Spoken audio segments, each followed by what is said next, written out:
Nakakahiya. Kasi pupunta sana ako dyan sa Bamban at mamimigay nung ayuda ba. Ayun, tapos titingnan ko yung DSWD, chu-chu-chu. Tapos magbibigay pugay sa mayor. Hinahanap ko ngayon yung mayor. Ang dumating, itong cute na China. Sabi ko, ay, saan po yung mayor? Tapos sabi niya, ini-English ko pa noon. Tapos dire-diretso, tatas mag-Tagalog eh. Sabi niya, no, I'm the mayor. Ako po yung mayor. Ako po yung mayor. Hindi, yung totoong mayor, hindi ikaw. Alam ko, ikaw yung bossing dito kasi ang daming alalay, oh. Lahat ng fans niya, andun, nakasunod. Tapos sabi niya, hindi, ako talaga yung mayor. Sabi ko, talaga? Tapos tinatanong ko yung mga Pilipino doon. Tapos sabi nila, hindi, yan talaga yung mayor. Siya nagbibigay ng trabaho. Naku, talaga lahat sila sumusunod sa kanya.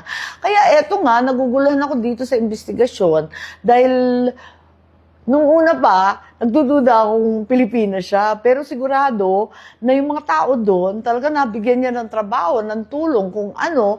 Kaya lang, eto nga, imbestigahan daw natin dahil para sa akin, palibasa may karanasan ako tungkol dyan.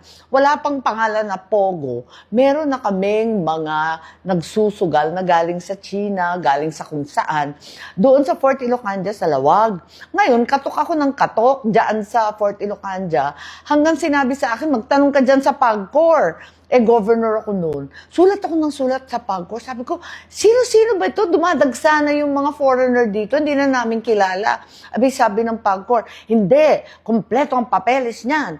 Di nagmukha kaming ewan. Tapos tameme na lang. Tapos nagdadatingan yung Bureau of Immigration. Ganun din ang sabi. Kompleto daw ang working visa. Kaduda-duda naman mga itsura. Tapos nakahuli pa kami ng mga credit card scam doon sa airport. Pinalabas lang. Binaliwala kami lahat. Yung iba, natuklasan namin, may passport pa, bilib ka, pati DFA sangkot.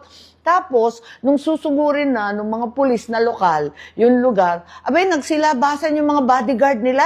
Akala ko kung sino yung bodyguard na yon, mas sikat pa sa sikat, bihira, mga VIP Social Security ng PNP mulang Maynila. My goodness, talaga.